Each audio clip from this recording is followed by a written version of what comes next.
La coalition présidentielle Beno Bok Yakaar, nous sommes au Sénégal, obtient 82 sièges de députés, tandis que les coalitions d'opposition, Yehui Askanui, menées entre autres par l'opposant Ousmane Sonko et Walou Sénégal de l'ancien président Abdoulaye Ouad, remportent respectivement 56 et 24 sièges, soit 80 au total pour cette alliance selon les résultats provisoire de la Commission nationale de recensement des votes. Bonjour à tous, bonjour à toutes. Bonjour Mamadou Diouf, vous allez bien? Bonjour Michel. Alors, ce qu'on peut remarquer, cher Mamadou, c'est que la coalition au pouvoir est en perte de vitesse. Elle perd 43 sièges par rapport aux 125 obtenus. C'était en 2017 lors des élections législatives. Tout à fait, il y a un recul de l'électorat de la coalition au pouvoir depuis un certain nombre d'élections et ça a commencé d'ailleurs avec le deuxième mandat du président Macky Sall et ce recul est en train de se confirmer.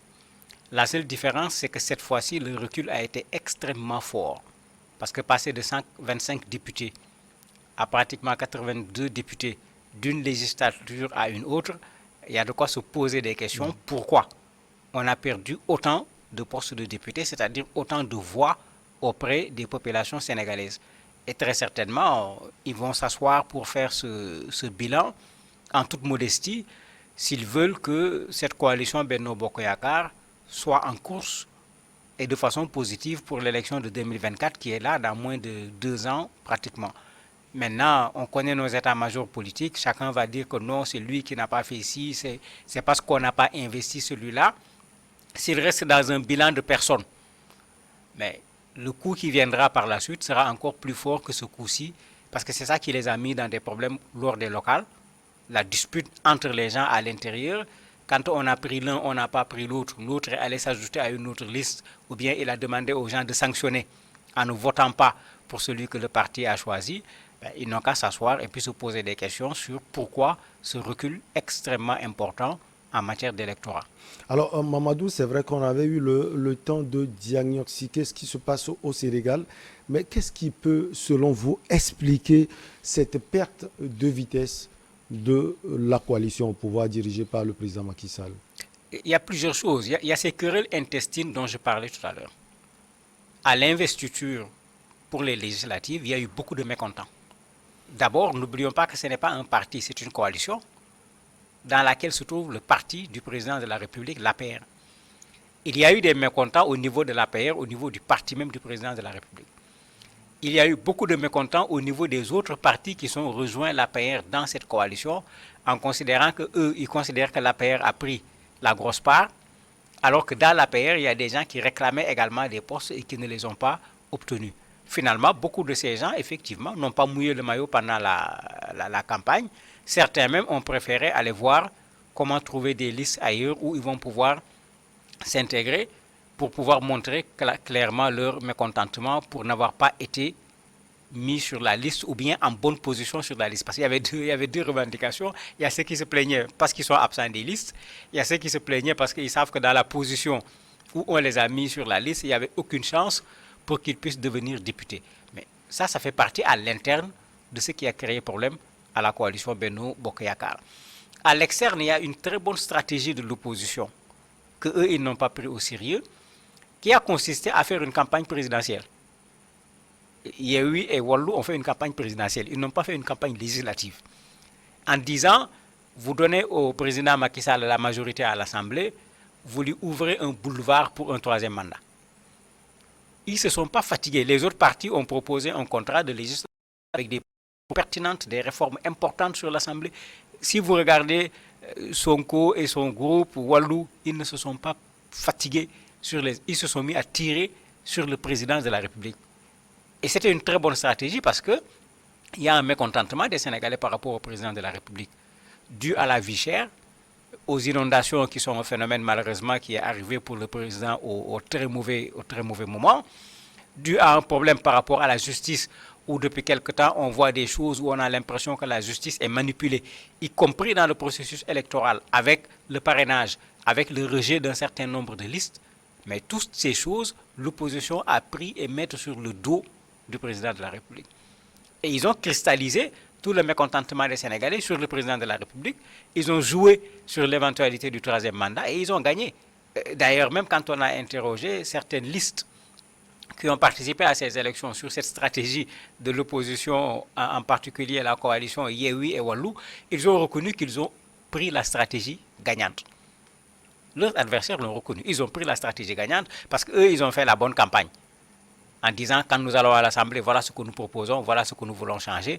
Mais ce n'est pas ce discours que les Sénégalais voulaient entendre, malheureusement. C'est l'autre discours que les Sénégalais voulaient entendre. Donc il y a également à l'externe le fait que ceux qui étaient en face ont su choisir la bonne stratégie et toucher là où les Sénégalais avaient mal. Au lieu de dire c'est une élection législative, on va voter pour des députés, eux, ils s'en sont pris directement au président de la République. Alors, au niveau de l'opposition, on peut constater le retour du président Abdoulaye Wade, l'ancien président Abdoulaye Wade, par le biais de sa coalition Wallu-Sénégal. Il recueille 24 sièges. Le président n'est pas enterré.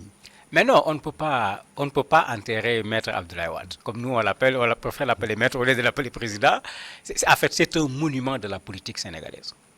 Nous, depuis tout petit, c'est lui qui nous a bercés dans de l'opposition. C'est comme ça qu'il faut l'appeler. Pendant qu'on était tout petit, même à l'école primaire, on courait. Quand on le voyait, on le suivait, on allait dans les meetings, puisqu'il savait animer, il savait mettre de l'ambiance. Ça, c'est resté dans le cœur des Sénégalais. Quand on voit Wade, on revoit à la limite une bonne partie de l'histoire politique du Sénégal, des luttes pour la démocratisation, etc. C'est vrai que malheureusement, il est sorti par la petite porte, en voulant forcer un troisième mandat, mais il est quand même dans le cœur des Sénégalais et il y a des gens qui ne jurent que par Maître Abdoulaye Wade. De sorte que si vous regardez, il est revenu au Sénégal au tout dernier moment, pratiquement à la veille de l'élection. Mais il a suffi qu'il fasse une vidéo pour dire aux gens de voter, et c'est sûr que cette vidéo a eu un impact sur le vote des Sénégalais, parce que ça a même participé à créer la confusion, puisque dans les stratégies entre la coalition Yewwi et Wallu, ils se sont partagés les départements. Donc dans les départements, sur tel département, Wallu et Yewwi votent Wallu. Sur tel autre département, Wallu et Yewwi votent cette fois Yewwi. Mais les gens attachés à Wade sont allés voter Wade même là où il fallait voter pour l'autre coalition pour remporter les députés au niveau départemental. Pour dire qu'en fait, il a eu quand même un impact. Wade est encore un monument au niveau de la politique au Sénégal. Alors, selon Siré Aliba, que vous voyez, vous avez vu tout à l'heure sur les images, président de la CNRV, il y a également 3 autres députés qui sont élus des rangs de 3 autres petites coalitions de partis. Alors, Mamadou, tout va se jouer à ce niveau, dans l'hémicycle. Bon, en principe, rien ne va se jouer, parce que Sonko, dans sa stratégie de provocation, avait dit que sur les listes qui partent aux législatives, il y avait 2 listes d'opposition. Sa liste à lui, Yewwi et Wallu, celle du président Abdoulaye Wade, il avait dit que les autres ont été manipulés par le pouvoir, c'est des candidats du pouvoir. Ben, c'était très bien dit pour que les populations qui voulaient donner une leçon au président Macky Sall ne votent pas pour ces listes. C'était une très bonne stratégie et qui a très bien marché. 2 fois. Parce que ça a amené les populations à douter. Est-ce qu'on va voter pour ces gens? Ils vont aller à l'Assemblée et puis ils vont aller rejoindre le groupe du président de la République. Mais ça a très bien marché aussi parce qu'il a obligé ces listes, ces 3 listes, à dire clairement nous sommes de l'opposition. Mais aujourd'hui, s'ils sont de l'opposition, l'opposition a la majorité à l'Assemblée. Parce que Wallu et Yewwi ont 80. Si les 3 les rejoignent, ça devient 83. Avec 83, ils ont la majorité. Maintenant, est-ce qu'ils vont rejoindre l'opposition? Ou bien est-ce qu'ils vont se transformer en députés indépendants et en fonction des circonstances choisir un camp? Tout cela n'est pas encore clair. Quand on les a interrogés, quand on a interrogé certains de leurs responsables sur le show, ils n'ont pas répondu en disant que leur staff ne s'est pas encore réuni pour se prononcer sur la question. Et les journalistes, bien sûr, n'ont pas manqué de leur rappeler que vous aviez dit que vous étiez de l'opposition. Donc, en principe, on ne doit pas avoir d'inquiétude. Si les gens tiennent parole, ils ne rejoindront pas le camp présidentiel. D'ailleurs, il y a un groupe Art Sénégal qui a dit clairement qu'ils ne vont pas rejoindre le camp présidentiel. présidentielle. Les autres, on attend de voir qu'est-ce que ça va donner, parce qu'il ne faut pas oublier que l'enjeu est énorme. Pour le pouvoir, avec un député, ils ont la majorité. Ben, le jeu est très simple. Viens, tu nous rejoins, on te donne le poste de premier vice-président de l'Assemblée nationale. J'allais poser cette question. Premier poste de vice-président de l'Assemblée nationale, c'est plus que ministre. Tu en as pour 5 ans éventuellement. Est-ce que les gens résisteront ou pas? Je ne sais pas. Ce qui est sûr, c'est que ceux qui répondront à cet appel, ils seront sanctionnés par les Sénégalais. Parce que dans la sanction par rapport au président Macky Sall, il y a ça. Il est allé acheter beaucoup de personnes qui, au moment des élections, sont allés sur des listes de l'opposition. Quand ils ont gagné, le président les a achetés pour les mettre dans son camp. Tous ces gens ont pratiquement été battus à plate couture dans leur circonscription, y compris même dans leur bureau où eux-mêmes, ils ont voté. Je crois qu'eux aussi, ils vont réfléchir avant de choisir un camp. Alors, avant la proclamation de ces élections, on a écouté Mme Aminatou Touré, qui est allée visiblement trop vite en besogne. Aujourd'hui, elle se rend compte de l'évidence. Ah non, elle n'est pas allée trop vite en besogne. C'est que quand on a sorti les premiers résultats, c'est les centres urbains qui ont sorti les premiers résultats. Vous aviez des endroits où la Yewwi avait une avance sur le pouvoir de 3 000, 4 000 voix. Cette première tendance, mais c'était clair que le pouvoir était totalement assommé. De sorte que même certains analystes pressés ont dit c'est fini. L'opposition à la majorité, en commençant même à poser le problème, le Premier ministre, on doit le nommer au niveau de l'opposition. Mais ce que les gens avaient oublié, c'est que dans la stratégie des deux coalitions, Yewwi et Wallu, il y avait cette difficulté. Sur les listes départementales, il y avait les listes des deux coalitions. Et malheureusement, certains militants n'ont pas compris le jeu. En ne comprenant pas le jeu, là où il fallait voter pour l'autre coalition, ils ont voté pour leur liste.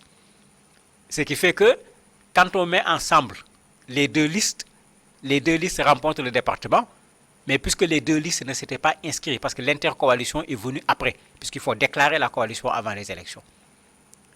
Mais eux, ils l'ont fait après. Ceux qui n'ont pas compris ont voté, de sorte que vous avez des espaces où il y avait 5 députés à gagner. Wallu et Yewwi, ensemble, remportent les élections, mais puisqu'ils n'étaient pas ensemble au moment de déclarer les listes, on les prend un par un, on ne les prend pas ensemble. Mais ça fait qu'ils ont eu quelques petites difficultés.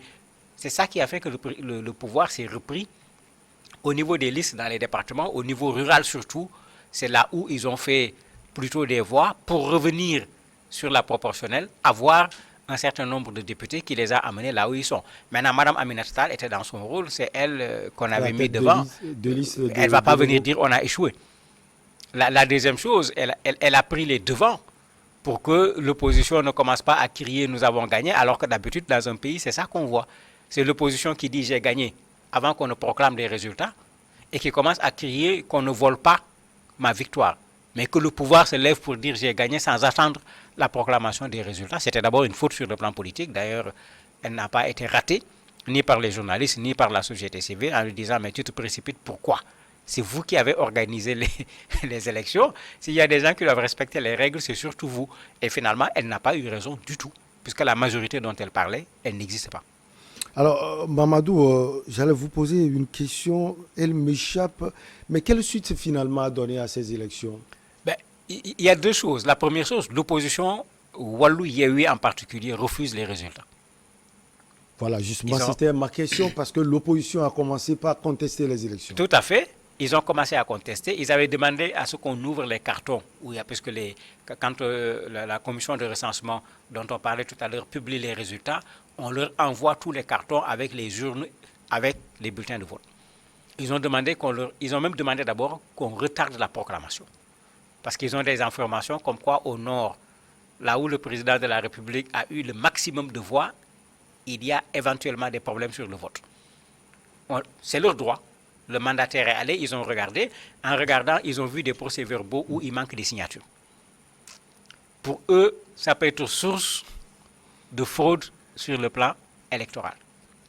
Ils ont voulu revenir le lendemain pour continuer ce travail, parce que c'est très compliqué de les prendre, c'est des dizaines de milliers de bureaux de vote. Donc pour faire tout ce travail, quand ils sont revenus, on leur a refusé l'accès. Donc eux, ils ont considéré qu'il y a problème et que les gens se sont organisés pour créer les deux députés supplémentaires et très certainement c'est à partir du nord que les gens ont pu le faire. Pour le moment, ils n'ont convaincu personne parce qu'il faut le dire, au Sénégal quand même, voler des élections est devenu une chose extrêmement difficile. Je ne dirais pas impossible parce que les gens sont ce qu'ils sont.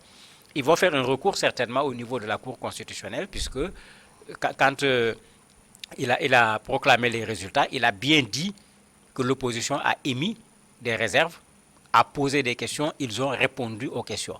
Mais ce n'est pas lui qui règle les questions sur le plan juridique. Lui, son rôle, c'était de rassembler, c'est la commission de recensement, de rassembler les voix et de les publier. On va attendre maintenant ce que la Cour constitutionnelle va dire par rapport à la requête de l'opposition. Alors, on peut avoir également un peu de doute par rapport au temps mis pour proclamer les résultats, parce qu'on avait promis, si je ne me trompe pas, mardi.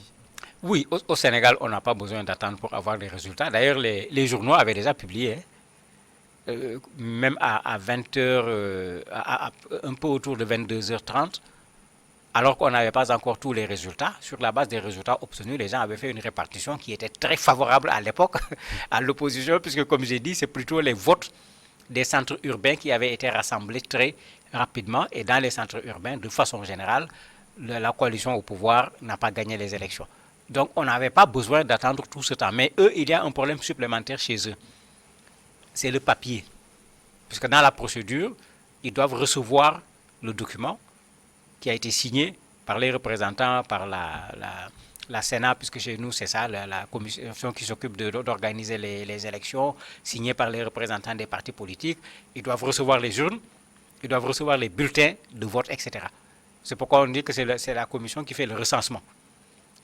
Bon, ça a été retardé un peu parce que finalement il a plu, parce que Dakar est en train de recevoir depuis quelque temps des pluies, depuis plusieurs jours. Même cette journée est considérée par la météo comme étant une journée très pluvieuse.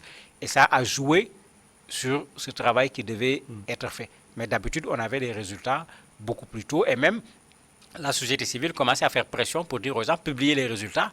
Parce que dans le vide, vous créez cette incertitude. Chacun est en train de tirer de son côté en disant j'ai gagné. Ça crée une tension inutile. Il vaut mieux donner les résultats, qu'on soit situé une bonne fois pour toutes. Pour chuter Mamadou, par le biais de ces élections législatives, on voit encore une fois de plus la vitalité de la démocratie sénégalaise. Oui, c'est vrai. C'est vrai que c'est une grande victoire sur le plan politique. Ça, il faut le dire parce que le Sénégal va également actuellement dans une autre phase sur le plan de la démocratie. Il faut tout simplement souhaiter que ça soit réussi. L'opposition a gagné, c'est très clair, mais il faut que l'opposition se mette dans une posture d'homme d'État. Pas aller à l'Assemblée pour bloquer l'Assemblée, simplement pour bloquer l'Assemblée parce qu'on veut faire tomber le président de la République. Il ne faut pas oublier que quand on gouverne, c'est pour le peuple, c'est pour faire avancer le pays, ce n'est pas pour bloquer le pays. Merci beaucoup à vous, Mamadou Diouf. Nous étions au Sénégal législative. Le camp présidentiel perd la majorité absolue. On marque une petite pause et derrière, on reçoit notre invité.